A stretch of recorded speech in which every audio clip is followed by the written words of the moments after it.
Representing the ruling Bharatiya Janata Party, its spokesperson and Rajya Sabha MP Dr. Sudhanshu Trivedi.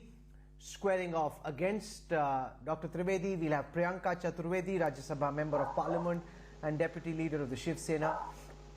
We have with us Pawan Khera, National Spokesperson of the Congress Party, and Vikram Singh, former Director General of Police in Uttar Pradesh. But I first want to go across to Rakesh Tikait, the spokesperson of the Bharatiya Kisan Union, who has in several ways emerged as the key face of this farmers' agitation after the 26th of January. His tears brought massive support, especially in pockets of Western Uttar Pradesh where his father came from, who was one of the tallest farmer leaders of this country, and his father had brought the Rajiv Gandhi government to its knees, and now he's threatening to or wanting to do the same with the Narendra Modi government.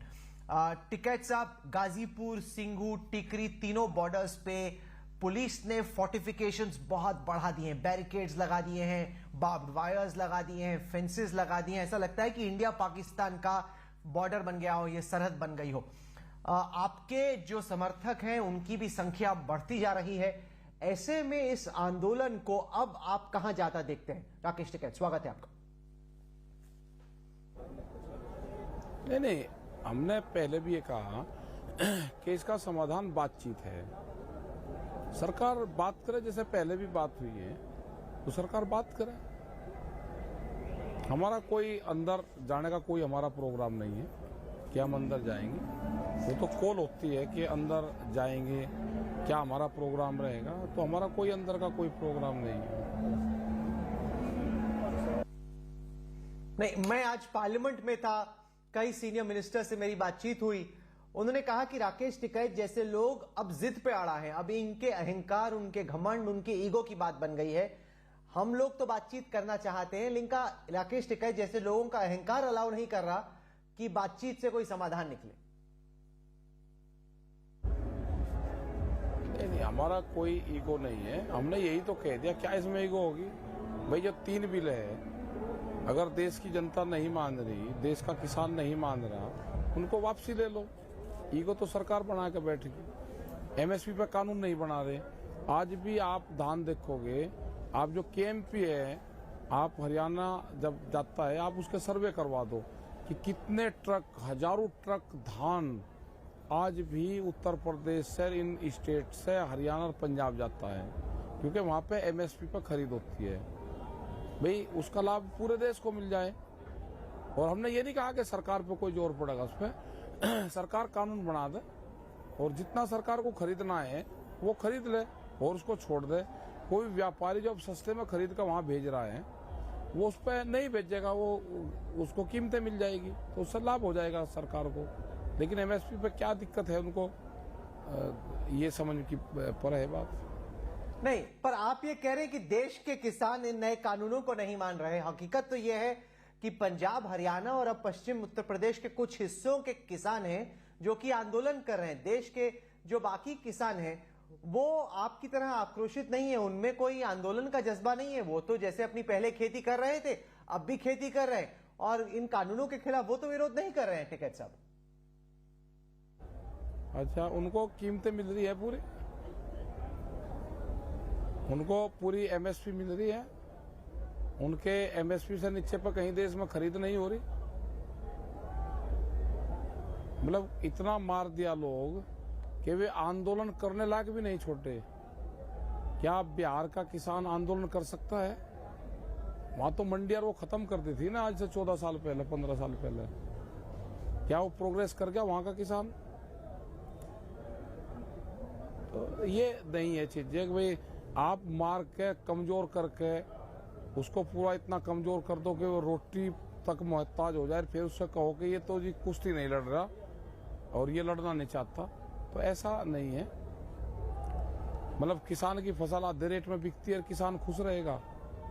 क्या हाल मध्य प्रदेश में MSP पे चना और इस पे वहां पे हुआ है?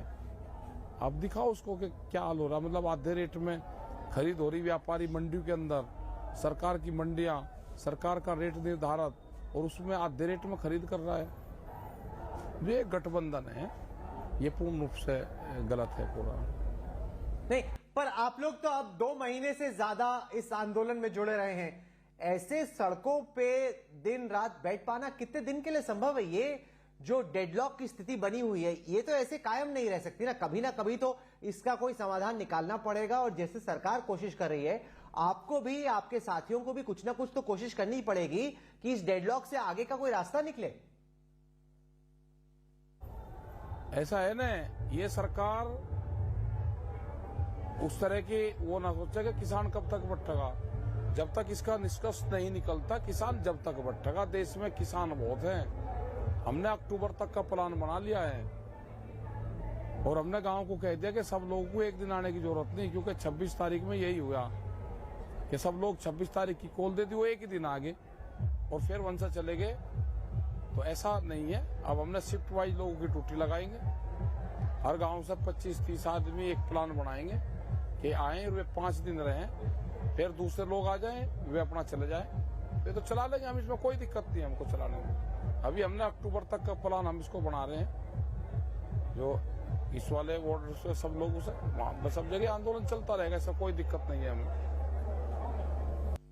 आपके भाई ने पश्चिमी उत्तर प्रदेश के कुछ जिलों में महापंचायत बुलाई थी, खाप पंचायत लगी, उसका क्या इंपैक्ट हुआ आपके खुद के अनुमान में? 26 जनवरी से पहले के आपके जो सपोर्टर्स की संख्या थी और अब के जो समर्थकों की संख्या, उसमें कितना इजाफा हुआ है? नहीं, कोई ना घटा ना कोई बढ़ा। वो पहले भी वही था, आज भी वही है। वो तो है ना भाई, सब लोग थोड़ा आएंगे यहाँ पे के सब लोग आगे, क्योंकि भौगोलिक स्थिति होती है और फसल चक्र है। पंजाब के लोग वहां से धान कटाई करके गेहूं की बिजाई करके आगे, तो वे ज्यादा संख्या में आ सकते हैं। हम लोग के यहाँ पे फसल गन्ने की ज्यादा है, तो हर रोज वहां पे हमको काम करना पड़ता है, इसलिए यहाँ पे जनसंख्या कम रहती है। लेकिन अगर कोई दिक्कत होती है तो वो यहाँ से 3 घंटे की दूरी पे है। 3 से 5 घंटे में यहाँ पे क्या हाल हो सकता है, वो अंदाजा आप लगा लो। आज सुबह जब मैं पार्लियामेंट में था तो एक सीनियर मिनिस्टर ने मुझे बताया कि राकेश टिकैत ने हम लोगों से धोखा कर दिया। उनकी हमारे से बातचीत हो गई थी, वो राजी हो गए थे कि वो अपना आंदोलन 26 जनवरी की वायलेंस के बाद खत्म करेंगे और वो वापस जाने को भी तैयार थे। उन्होंने तो एक भाषण भी दे दिया था अपने समर्थकों की, चलिए आगे चल के हम देखेंगे, लेकिन अभी यहां से हम लोग निकलते हैं। लेकिन फिर एकाएक ऐसा क्या हुआ कि जो आपकी सरकार से डील हुई थी, क्या आपकी सरकार से डील हुई थी? अगर कोई डील हुई तो आप वापस क्यों गए उसमें? नहीं, ऐसा नहीं है, ऐसा नहीं था। हमने ये कहा था कि उन्होंने कहा कि ये खाली करवाना, हमने कहा कि कागज दिखाओ क्या है आपके पास में। भैया आप खाली करवाना, हमको खाली नहीं करना। आप हमको करो गिरफ्तार, हमको नहीं करना खाली। आप करो गिरफ्तार, हमको लाठियां चलाओ, हम नहीं जाते। आप हमको लाठी चला के और आप हमको घेरो, हमें आप उसमें। और प्रशासन नहीं वहां पर कुछ कर रहा था। प्रशासन एक लाठी किसान पर नहीं चला रहा था। प्रशासन तो वहां खड़कर उनके गुंडे जो लोग थे, उनका प्लान था कि गुंडों से इनको पिटवाओगे, इनको बदनाम करवाएंगे, इनको खालिस्तानी कहेंगे, किसानों को गद्दार को आओगे। ये एक जो साजिश है, वहां पे संविधान की धज्जियां उड़ाई गई है। तो ऐसे किसान बर्दाश्त नहीं करेगा कि पुलिस पीछे रहेगी, गुंडा आगे रहेगा। कोई हम उनसे कमजोर है क्या? उनसे अगर हम किसी पार्टी के खिलाफ, हमने ये नहीं कहा कि आप उनके घरों पे हम मीटिंगें करेंगे, उनका घर का घेराव करेंगे, तो इनकी इतनी हिम्मत होगी कि ये गुंडों को बुलवा के और कुछ पार्टी के कुछ लोग बुलवा कर किराए के गुंडे बुलवाएंगे और उनसे फिर किसानों पर हमले करवाएंगे। ये साजिश थी। इस साजिश का पर्दाफाश हो गया। लाल किले वाली भी साजिश थी।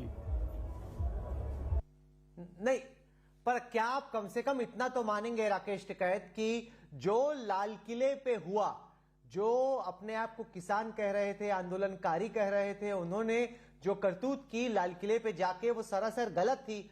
और आपकी इन फार्म लॉस पे जो भी राय हो, कोई भी इस देश से प्यार करने वाला इंसान ये नहीं कह सकता कि किसानों ने या किसान समर्थकों ने जो जाके लाल किले पे किया वो ठीक था। क्या आप ये मानते हैं? कौन कह रहा है कि गलत नहीं हुआ? वो होने कैसे दिया? मतलब किसी एक आदमी ने से पहले उकसाकर उसको ये कह दिया कि मैं लाल किले पर जाऊंगा और उसी आदमी का इस्तेमाल करा, उसको लाल किले तक जाने दिया। हम पिछले 35 साल से आंदोलन करते हैं। हम हर बार हर पॉलिटिकल आदमी जो भी जंतर मंतर पर आंदोलन करेगा दिल्ली है, वो कहता है कि मैं संसद भवन पर जाऊंगा। क्या संसद भवन पर कोई गया? आज तक के इतिहास में कोई बताओ कि कोई पार्लियामेंट पे गया क्या? और हर आदमी ये कहता है, पॉलिटिकल आदमी जब वो विपक्ष में रहता है या किसान संगठन कोई भी आंदोलन करता है, वो सब ये कहते हैं कि पार्लियामेंट पे हम जाएंगे, घेराव करेंगे। तो कोई गया पार्लियामेंट के अंदर? क्या इतनी सुरक्षा व्यवस्था हमारी इतनी कमजोर होगी कि एक आदमी ने 12 घंटे पहले घोषणा करी, वो सीधा लाल किले के ऊपर तक चला गया? मतलब शर्म नहीं आ रही सरकारों को? ये क्या सुरक्षा करेंगे? उस दिन कहां चले गए थे कटीले तार? ये आज सुरक्षा कर रहे, बकवास लग रहे करने, सुरक्षा करेंगे आज ये? मतलब पूरे दिल्ली पुलिस को और उसको भी बदनाम कर दिया सरकारों ने। मतलब साजिश के तहत फंसा रहे हैं पुलिस को भी। ऑर्डर दे रहे कि आप ये प्लान बनाओ। नहीं, आप ये बार बार इसको कंस्पिरेसी कह रहे हैं, साजिश कह रहे हैं। आप बताएं हमारे दर्शकों को कि क्या सबूत है आपके पास कि ये साजिश थी तो किसकी साजिश थी और क्यों साजिश थी, और उसको एस्टेब्लिश करने के पास आपके पास क्या प्रमाण है? तो साजिश ये है कि उसको रास्ता दिया गया वहां से सरकार के द्वारा। उनको कहा गया कि इनको लाल किले पे भेजो, इनको बदनाम करो। ये साजिश नहीं और क्या है ये?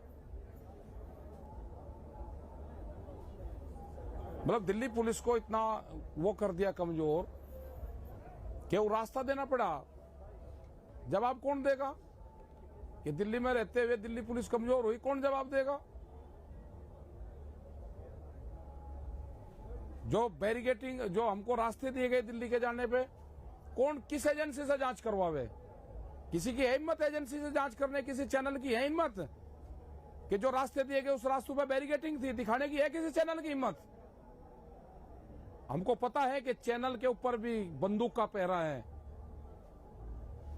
कलम और कैमरे पे बंदूक का पहरा है, ये पता है हमको। कोई पत्रकार अगर दिखाने की कोशिश करेगा उसको नोटिस दिए जाते हैं। कोई पत्रकार दिखाने की कोशिश करेगा उसको जेलों में बंद करा जाता है। हमें पता है आपकी मजबूरी, सबको जानते हैं हम सबको।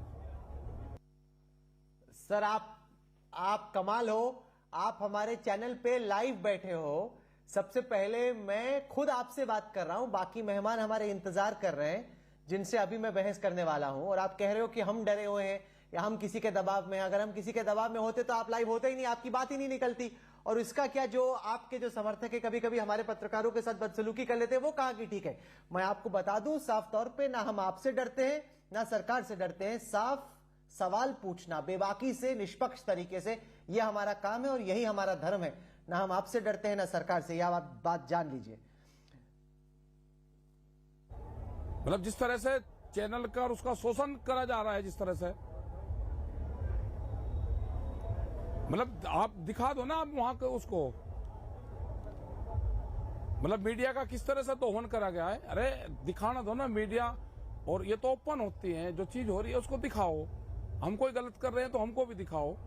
लेकिन जो साजिशन के तहत करा गया, वो जो जाल में, दिल्ली के मकड़ जाल में किसानों को फंसा कर ले जा गया, जो रास्ते दिल्ली को जाते थे वे खुले रहेंगे, जो रास्ते लिखित में तय दिए करे गए हैं उस पर बैरिकेटिंग करे जाएगी। पुलिस के सिपाही, उनको कहा जाएगा कि सिविल ड्रेस में मोटरसाइकिल पे के आगे चलो आगे चलो। अरे क्यों? गरीब आदमी है किसान, ये अनपढ़ और भोला किसान ये है, उसको उकसा के आप वहां तक लेके जाओगे, फिर मुकदमे लिखोगे और वो करोगे। इनसे शासक चलता है। किसानों की जो समस्या है उस पर बात करो, एमएसपी पे बात करो, कैसे इनके फसलों के दाम मिलेंगे उस पर बात करो। ये वही किसान है कि कोरोना काल में पुलिस की लाठियां चलती रही और उसने अपने खेत से कटिंग भी करा और देश को अनाज दिया, देश को भूख से नहीं मरने दिया। आप उसके खिलाफ साजिश करोगे, उस अन्नदाता के खिलाफ आप साजिश करोगे, तो ये गलत चीजें हैं। ये चीजें नहीं होनी चाहिए। सरकार बैठ कर अपना बात कर ले, इसका समाधान निकाल ले। चलिए आप रुकिए थोड़ी देर। I want to widen this debate and I want to go across to Sudhanshu Trivedi of the BJP, who's been listening in to Rakesh Tikait, who seems to have grown in confidence and is asserting himself more aggressively. There was a time for a few hours after the 26th of January violence that it seemed that the government had the upper hand, that the farmers were down to 100 to 200 and that you would be able to disband them. Now and you understand the politics of Western Uttar Pradesh very well. You understand the Jat Gujar dynamic. You've now got a situation where the likes of Rakesh and Rakesh Tikait are looking you in the eye, are daring you. You've created these barricades. What, sir, do you believe is the way forward? This current situation is neither sustainable for the government nor is it sustainable for these farmers. Rahul, what Rakesh Tikait ji was saying, you should have seen an inherent contradiction in his statement. On one hand, he was saying why there was barriers in 26th of January and they were allowed, the agitators and in the disguise of farmers were allowed to go free. In the other sentence, he is criticizing why barriers are put today. After this incident, which has happened on 26th of January, what could have been the duty of the police? Second thing, with due humility, I would like to say, every man in the country has seen Rakesh Tikait ji's photo and several other videos of the farmer leaders. 26 को final match होगा. टिकैत साहब, ये हमारा statement नहीं है. ये बताइए, आप तो ऐसे कह रहे थे दीप सिंह सिद्धू लंगूर की तरह गया और अकेले जाके चढ़ाया झंडा. अरे हजारों हजार के जलवाए जलाल के साथ, लश्कर जर्रार के साथ गया. The same Deep Singh Sidhu. Rahul, you were talking to Tikait ji in Hindi. When Deep Singh Sidhu was giving a statement in English, and we asked which type of farmer is this who is asking talking in English, तो छाती ठोक ठोक आ गया. अरे आज का farmer है, ये तो अंग्रेजी बोलता है, नया जनरेशन का है. आपने कैसे कहा? अरे 15 दिन पहले नई जनरेशन का फार्मर था और आज वो हो गया साजिशन. चल ये वही मान लिया. ये सिख फॉर जस्टिस के पतवंत सिंह पन्नू ने नहीं, पर आपने तो उसको अरेस्ट नहीं किया है ना. दीप संधू सर, दीप संधू ने तो कैमरे पे कहा, सर दीप संधू ने तो कैमरे पे कहा कि हम लोग वहां गए, हमने वहां पे हमने अपना जो निशान साहिब है उसको फ्लाई किया. आपने तो कुछ किया. Yes, go on. नहीं, व्हाट वी आर डूइंग, मैं कह रहा हूं जो सिख फॉर जस्टिस वाले ने $3.5 लाख का उनके लिए इनाम रख दिया, वो भी साजिश है. अच्छा चलिए मान लिया, आपने भी कहा था लाठी गोटी लेके आना और बक्कल उखाड़ देंगे. अब सब उसके बाद उन्होंने बक्कल जम के लगा दिए, तो आप कह रहे हैं कि साहब प्रॉब्लम हो रही है. और दूसरी बात, आपने कहा कि मीडिया के अंदर ताकत नहीं है कि वो फोटो दिखाए. चलिए मैं आपसे कहना चाहता हूं, देयर वर 32 किसान लीडर थे, 32 फार्मर लीडर. 32 की फोटो दिखाइए जो उस दिन रोकने की कोशिश कर रहे हो बवालियों को. दिखाइए 32 नहीं, 4 की फोटो दिखाइए. सब गायब. अरे साहब फोटो वीडियो दिखाइए तो कि हमने रोकने की कोशिश की और साजिश सरकार की. गजब का तर्क है मान्यवरीय. और मैं एक और बात कहना चाहता हूं, आज आपने इस चैनल पे आना क्यों प्रेफर किया? डीडी न्यूज पे क्यों नहीं गए? सरकारी चैनल है ना. आपने ट्रैक्टर रैली निकाली, सरकारी कंपनी थी एचएमटी. कितने लोगों के पास एचएमटी ट्रैक्टर है, वर्चुअली बंद हो गई. क्यों बंद हो गई भाई? क्यों आप लोगों ने महिंद्रा के, सोनालिका के, आयशर के ट्रैक्टर खरीदे? आपके हिसाब से तो उन कंपनियों ने पहले एचएमटी को बंद कराती, फिर आप लोगों को लूट लिया होता ट्रैक्टर. ऐसा तो नहीं हुआ. तो इसका मतलब यह हुआ कि जो आप हकीकत कह रहे हैं वो हकीकत बाकी जगह नहीं है. और एक और बात इन्होंने बड़ी अच्छी कही, one sentence last, I will not take long time. Tikait ji ने कहा कि बाकी किसानों को तो इस लायक ही नहीं छोड़ा कि वो बेचारे आंदोलन कर सके. तो मैं अब पूछना चाहूंगा पवन खेड़ा जी और प्रियंका जी से, अगर महाराष्ट्र का किसान, राजस्थान का किसान, छत्तीसगढ़ का किसान, तेलंगाना का किसान, आंध्र प्रदेश का किसान, तमिलनाडु का किसान, केरल का किसान इस लायक नहीं है कि वो आंदोलन कर सके, तो आप क्या कर रहे हैं उस काम के लिए? मतलब आपके राज्य में किसान बुरी तरह बर्बाद है या वो खुश है? दो में से एक बात बता दीजिएगा. और आज संजय राउत जी आ गए यहां समर्थन करने. गजब है साहब, इनके ही राज्य में कॉन्ट्रैक्ट फार्मिंग लागू. Okay, so let's take it one at a time. सरकार में अरे so let's take it one at a time करने के खुद ही आंदोलन कर रहे हैं. एंड वन लास्ट थिंग, वैसे शिवसेना का उत्तर भारतीयों के प्रति, इन गरीब अन्नदाता किसानों के, बेरोजगार भाइयों के प्रति मुंबई में अगाध स्नेह देखते बनता है साहब. It's praiseworthy the affection which they are having for the northern Indian farmers and the family members of these annadata. I think Pawan Kheda ji and Priyanka ji should respond to this. Okay, let's go across to Priyanka Chaturvedi first, because we had Sanjay Raut of the Shiv Sena going to the border today. Now, does this not pull it? So far, this was farmers versus the BJP government at the center. Now this becomes the political opponents of Narendra Modi versus the Prime Minister and his government. Are you hurting or helping the farmers' cause when you jump in on the side of the farmers? Priyanka Chaturvedi, respond to everything that Sudhanshu Trivedi said into my question, please. No, as far as Sudhanshu ji is concerned, I knew he had a good knowledge of history and context. But I didn't know that he loved spinning also, just so much that he spins better than Indian cricket bowlers in what he just did to defend his own government. It is unfortunate that he continues to attack those parties which are speaking up for the farmers.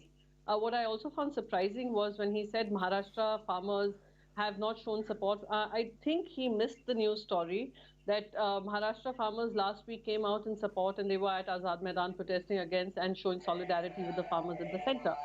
Now, the second thing I'd like to mention to him, he said Maharashtra government has implemented the farm laws. Maharashtra government, when Mr. Vajpayee ji introduced Model APMC Act in 2003, Maharashtra government was among the first governments to adopt this, and I have no hesitation in saying that. However, the reality is far from the truth about farmers gaining out of this entire Model APMC Act. 2019-20, if you look at Maharashtra farmers choosing to sell at APMC markets, rose by over 479%. So this entire feeling that the union government has that it can bulldoze the farmers, it can also choose what is good for the farmers. Farmers know nothing. Farmers are talking an anti-India language. Farmers are Naxalites. Farmers are Pakistanis. Farmers are jihadis. Farmers are various other words, Khalistanis, and God knows what other words were used. And they, even the 26th Jan protest, which everybody condemned, that happened at Red Fort, including the Shiv Sena, he uses that to demean the entire protest and the entire farming community. Is he trying to say that farmers don't know what is at stake here? And those who are protesting for so many days do not know what they're losing? The entire idea of, dumping an act on them, dumping a law on them, without even taking them into confidence, just goes to show the arrogance of this government at the center. And let me remind him that the farming, agriculture is a state subject. The way the union government has gone about it, without any discussion in the parliament, without even a vote, and the world was witness to it, it just goes to show the arrogance and the belief that they know best, while the others don't know anything at all. Okay, let Pawan Khera also add to what Priyanka Chaturvedi is saying, and then we'll go back to Sudhanshu Trivedi for a counter. Just 1 second, I want to be fair in how time is distributed. Pawan Khera, does this not become anti-Modi versus Modi agitation now, where, the Congress, the Shiv Sena, other opposition parties on the side of the farmers, and you've got the government on the other side? Does it, with what's happening in Parliament and on the borders, is this agitation not getting hugely politicized? Mr. Khera. Rahul, if instead of Mr. Narendra Modi, it was Sudhanshu Trivedi as the Prime Minister of India, obviously the agitation, whether it's the students of JNU or whether it's anti-CAA or whether it's anti-farm laws, obviously the agitations would be against the man in power, against the man sitting in the seat of the Prime Minister, whether it's Sudhanshu Trivedi or whether it's Narendra Modi. I mean, it's immaterial. So why is Narendra Modi such a chui-mui that there can't be an agitation against him? अरे साहब मोदी जी के खिलाफ होगी, क्यों नहीं होगा साहब? Vote लेने तो आ गए थे ना मोदी जी, घर घर मोदी, हर हर मोदी. तो अब जब वो निर्णय कुछ गलत लेंगे तो ऑब्वियसली उन्हीं के खिलाफ आंदोलन होंगे. और किसके खिलाफ होंगे? राहुल कंवल के खिलाफ होंगे. पकड़ना था दीप को, पकड़ लिया मनदीप को. ये तो इनकी सरकार है. राजदीप भी खतरे में है. जिसके नाम के आगे दीप है वो खतरे में है. मनदीप, राजदीप सबको पकड़ लेंगे, लेकिन दीप सिद्धू को नहीं पकड़ेंगे, क्योंकि सरकार इनकी, सब कुछ इनका, दादागिरी इनकी. ईगो क्या है? How can a government have an ego? That too against the farmers. Farmers have an ego. Why shouldn't the farmer have an ego? Only Narendra Modi can have an ego. They are a call away. Narendra Modi ji ने कहा था ना 2 दिन पहले, solution is a call away. Tikait जी बैठे हैं, पूछिए, call हुआ? कोई फोन आया उनको? किस बात का ईगो है? 303 सीटों का ईगो है. हमने भी सीटें देखी हैं, 425 सीटें. ईगो से कोई फायदा नहीं होता. बट आप भी बार बार पूछते हैं ऑपोजिशन क्यों चली गई, संजय राउत क्यों चले गए, राहुल गांधी ने प्रेस कॉन्फ्रेंस क्यों कर ली? Should we abandon the farmers just as Mr. Modi has? We have no responsibility towards the youth of this country, towards the farmer of this country, towards the trader of this country, towards the middle class of this country. Why are we here? हम क्या राहुल कंवल की debate में बैठने के लिए आए बस, और कुछ नहीं, हमारा काम खत्म। हम क्या 8 से 9 की राजनीति करते हैं शाम की, प्राइम टाइम की? अरे हमको भी सड़क पर आना है, हमको भी बात करनी है, हमें भी आवाज बुलंद करनी है, हम करेंगे। आपत्ति है जिनको वो न पार्टिसिपेट करें इलेक्शन में, वो करते रहे डिबेट्स। हम हमारी राजनीति इन्हीं मुद्दों पर बार बार करेंगे। किसी को आपत्ति हो तो कहीं और जाकर राजनीति करे। इस देश में राजनीति अगर करनी है तो लोकतांत्रिक तरीके से होगी, और वो तरीका है हम अपनी आवाज बुलंद करेंगे। You know, what I like about this debate is that everyone is firing on all cylinders and in top form, all the panelists. And I want to go across to Sudhanshu Trivedi for a counter कि वो राहुल कंवल के खिलाफ तो agitation नहीं करेंगे ना, अगर मोदी जी की सरकार है तो मोदी जी के खिलाफ ही एजिटेशन करेंगे. And he's saying you've abandoned the farmers. Why should the opposition abandon the farmers? Yes, they are publicly lending their support, their moral conviction and their backing to the farmers' agitation, and you need to deal with it because that's the way a democracy functions. Dr. Sudhanshu Trivedi, respond to what you've heard from Pawan Khera and Priyanka Chaturvedi. I am having full respect for right of Kheda ji's party to do any agitation. Yes, it should be targeted against Prime Minister. No problem about that. मगर इनकी हकीकत क्या है तो देखिए साहब, 2 हफ्ते में 2 करोड़ फार्मर्स के सिग्नेचर करवा दिए थे. अन्यथा नहीं लेना चाहिए. अगर इतनी कांग्रेस का संगठन मजबूत होता कि 2 हफ्ते में 2 करोड़ लोगों तक पहुंच जाता तो साहब 2 लाख फोटो ही दिखा दीजिए कि जिन लोगों से मिले थे. Second thing, you are talking about the agitation. No problem sir. ये जो एजिटेशन जिसका रेफरेंस अभी प्रियंका जी दे रही थी, उसके जरा राहुल आप अपने चैनल में वीडियो क्लिप्स निकाल के देखिएगा. वो तो लाल झंडे वाले थे, सीपीआई वाले, और लिखा क्या था? शेतकारी किसान कामगार. करेक्ट. किसान कामगार बोथ. तो कितने कामगार थे, कितने किसान से? And second thing, the biggest farmers organisation in Maharashtra is Shetkari Kisan Sangathan. Are they with farmers agitation? The answer is clear and categorically no. And as far as छुई मुई इज कंसर्न, हाँ भाई, मोदी जी तो बहुत ही नरम मुलायम है बेचारे, बात की बात में दबाव में आ जाते हैं, और उसके दबाव के चलते आप ऐसे दबाव में आए कि you have become the 4th class party in the election results of Maharashtra and become a 3rd rated coalition partner in the coalition. इधर आप शिवसेना की शरण में चले गए और आप केरल में मुस्लिम लीग के शरण में चले गए. So as far as we are concerned, you are open, you can do whatever you want. We are not, but one thing, we should be clear categorical in our stand. Like मैं example देके कहता हूँ one thing, अगर हम धर्मांतरण के विरोध में हैं तो मान्यवर जहां हमारी प्रदेश में सरकार आती है, हमने धर्मांतरण विधेयक कानून पारित करने के बाद हम झंडा लेके कहते हैं धर्मांतरण के खिलाफ है. मगर कॉन्ट्रैक्ट फार्मिंग लागू करने वाला पहला राज्य महाराष्ट्र. मैं प्रियंका जी को करेक्ट कर दूं, थर्ड नॉनिंग, कॉन्ट्रैक्ट फार्मिंग एनसीपी कांग्रेस के जमाने में आया.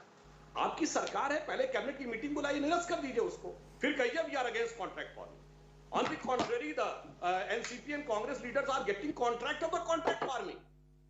Their relatives are getting the contract of the contract farming. आप केरल में जहां से राहुल गांधी सांसद हैं, Okay, so let Priyanka Chaturvedi respond to it. फिर झंडा उठाएंगे.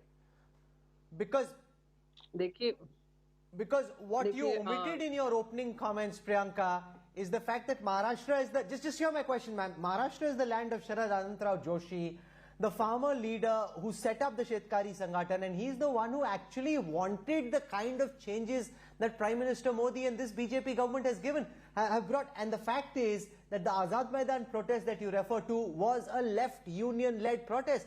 They're the ones who on various issues have the ability to get 10-20,000 people to Azad Maidan. It's not as if farmers in Maharashtra per se are protesting. These are left-leaning farmer unions that came out and protest in Maharashtra. So are you trying to tell me, Rahul, that any section of the society or any section of the farmers which are unhappy and are agitating should not be addressed because they are red flag bearing farmers? Or there are some saffron bearing farmers, there are some green, there are Tiranga bearing farmers? They are farmers. Farmers are part of this country. Farmers are part of our state. So are you trying to say those who are coming forward and showing support should be ignored? This is one of the most ridiculous charges. Or maybe because it's a smaller group, we should not support it. There's a smaller group, we should not acknowledge their concerns. That is exactly the problem with this government. The ones who do not vote for them are ignored. The ones who do not speak for them are arrested. The ones who have to speak up are called anti-nationals. This is absolutely a ridiculous defense coming from the center. Even if one person standing has a problem with the entire issue of farmers, that needs to be addressed honestly and in a transparent manner. The country has been witness to how the parliament was misused, how the ordinance was brought in, no parliament standing committee was brought into confidence, and then you did a voice vote while the opposition kept asking for voting to happen, division of votes to happen. You did not allow that to happen, and farmers have been agitating for more than 70 days on the borders, and you continue to detain their protests, undermine their protests. You have so many barricades put up there. I wish we had done that on our India-China border. We would not have Chinese army coming and trying to take over our lands in Arunachal and various other places. So this is a ridiculous charge to make, honestly. Okay. Okay. So Vikram Singh, the former Director General of Police, is with us. What do you think it suggests about the mental makeup of the Delhi police? Just 1 second, sir, because I want to go across to the former police chief on the manner in which the Delhi police has erected these barricades. As somebody who lives in these parts, we're all being deeply inconvenienced by these huge barricades and the manner in which these fortifications have been done. But what does it reflect about the mental thinking of the police after what happened on the 26th of January? Mr. Kanwal, with the greatest of respect to all our panelists, I would say that what happened on the 26th of January this year, in the backdrop of the ugly and unseemly incidents, I would not fault the Delhi police once bitten, twice shy. These barriers may look obnoxious, irrelevant, ugly, unnecessary, but the fact of the matter is that this agitation was supposed to be non-political, it was supposed to be peaceful, it was neither non-political nor was it peaceful. Therefore, credibility does not belong to those who profess to be ahinsawadis and non-political. Therefore, in the fitness of things, they should be prepared for a worst-case scenario, and therefore these fortifications. Although I would have been very satisfied if the use of technology like laser-guided dart could be used to neutralize any intruding tractors or any moving vehicle. But I think that is a matter of time before you get the state-of-the-art technology. But this was best avoided. I think the police have it in them to neutralize any tractor, anything that moves obnoxiously, but this kind of medieval fortification was best avoided. There are so many better ways of doing it. There's always a best way of doing everything, and they could have resorted to that. Certainly not the medieval architecture and the medieval way of obstructing and preventing the tractors to move to and fro.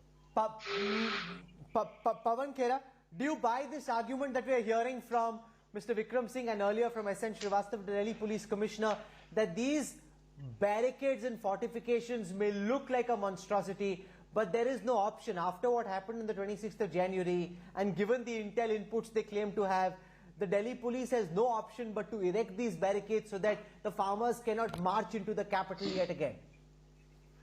2 months, farmers did not, there was not one report of any farmer indulging into anything which was against the law and order.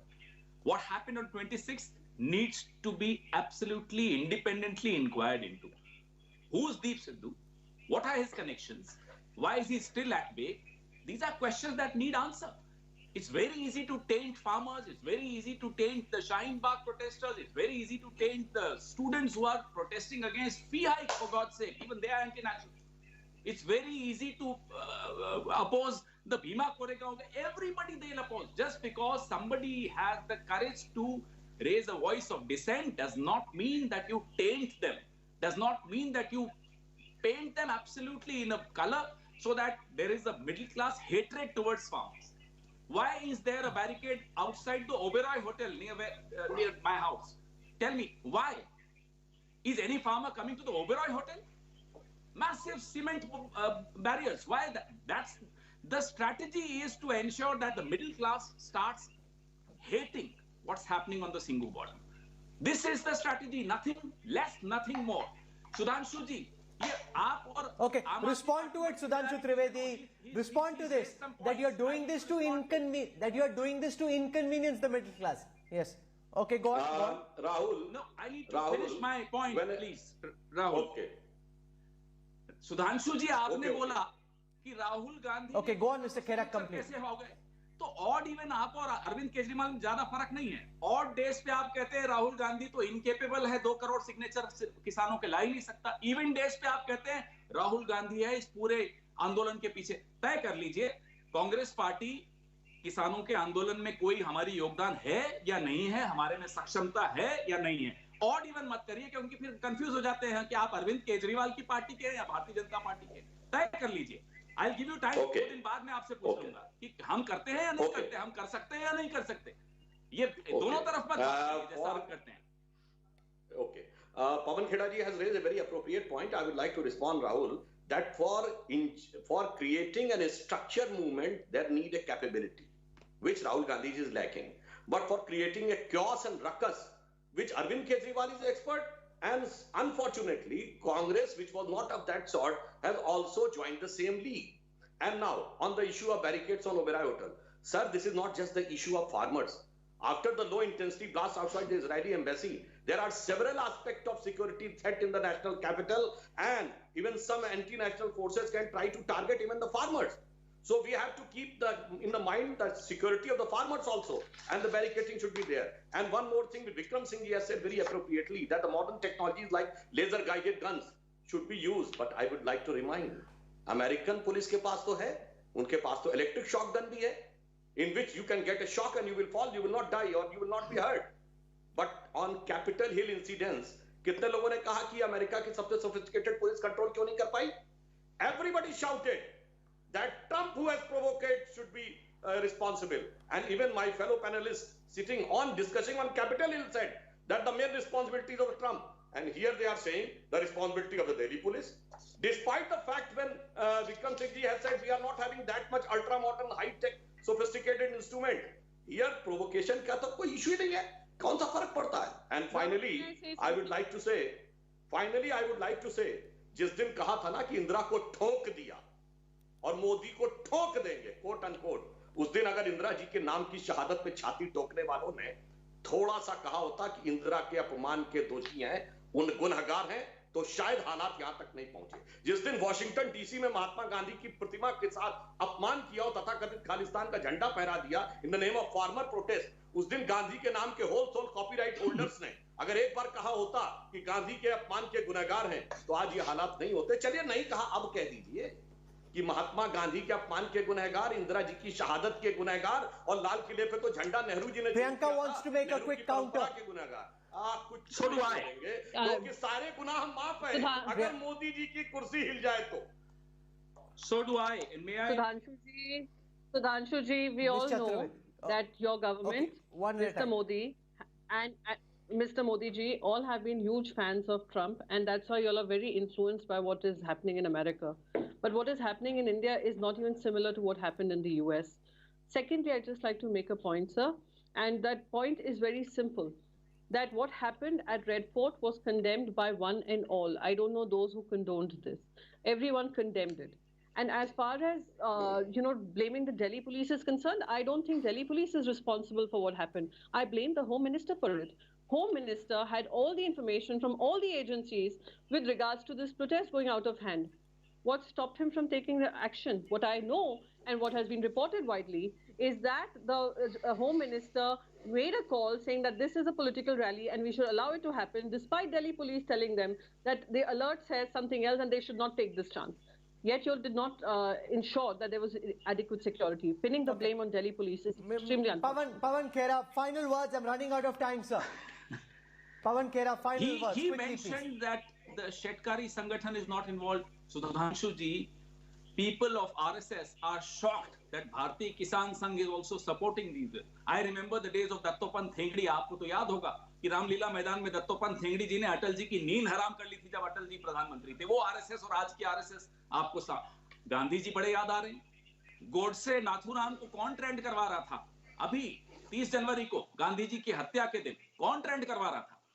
नाम है जिनको प्रधानमंत्री follow करते हैं, अमित शाह साहब follow करते हैं, जो आपके छुई मुई प्रधानमंत्री हैं वो भी फॉलो करते हैं। वो तमाम लोग ट्रेंड करवा रहे हैं नाथूराम गोडसे अमर रहे। यहां आकर गांधी का नाम लेते हो आप, शर्म आनी चाहिए आपको। और आप बोलते हैं इंदिरा जी के लिए उन्होंने कह दिया हम फाइनल वर्ड सुधांशु त्रिवेदी से अगर एक दो लोगों ने अगर इंदिरा जी के लिए कुछ कह दिया, हम आपकी तरह नहीं है, हमारा देश बड़ा है, हम जानते हैं कि असली किसान की आंदोलन करने वाले ये भावना नहीं रखते हैं। हम उन एक दो लोगों की बात उठाकर और पूरे किसान आंदोलन को समाप्त करने पर आ जाए, ये आपकी मानसिकता है। Just one sentence. Rahul, you have seen कि शिवसेना के सुधांशु साथ जी, one second, मेरा क्वेश्चन सुनो, मेरा ओके, आप बोलो पहले। मैं बोलूं एक sentence, one sentence, can I speak? हाँ बोलो। हाँ, देखिए शिवसेना के साथ सियासत है, अब आरएसएस से भी मोहब्बत है, और इंदिरा जी के लिए एक दो लोगों ने कह दिया, अरे साहब क्या कहा जाए, ये गुस्ताख जुबान गुस्ताख नजर, ये रंगे तबीयत क्या कहिए, ऐसे भी। पहले बताइए, गोडसे को ट्रेंड कराने वाले नाथूराम गोडसे। अरे भैया, गोडसे ने गांधी का शरीर मारा, और जिस दिन कहा आपने कि राम का अस्तित्व नहीं, आपने गांधी की आत्मा मार दी। पहले बताइए, क्या प्रधानमंत्री ने उनको अनफॉलो किया ट्विटर पर? अरे मैं तो कह रहा हूँ, अभी बोल दीजिए कि वॉशिंगटन में गांधी जी की प्रतिमा का अपमान हुआ, अभी बोल दीजिए ना, अभी बोलिए। क्या किया आपने? अगर अपमान हुआ तो आपने क्या किया? आपने क्या किया? सरकार में कौन है? सरकार आपकी है, हमारी नहीं है। हमारी सरकार होती तो वॉशिंगटन की हिम्मत में नहीं होती। आपके होते हुए कैसे हुआ? देश को जवाब दीजिए, आपके होते हुए हुआ कैसे? बताइए, हे राम झूठा था कैसे हुआ?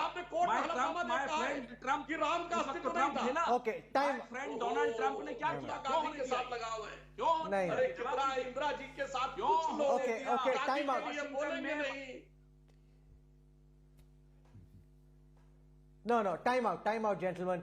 You know, I know on other channels, they love it when things get totally chaotic, but I cannot allow this debate to degenerate to the standard of a banana republic. You've all been in top form, you've made strong points, but our effort always is to have a sensible debate so that everyone who's watching goes back wiser with a better understanding of how key politicians and political parties are thinking, rather than this degenerating into a tutu mema. I don't want that, and I don't want that to be how we end this debate.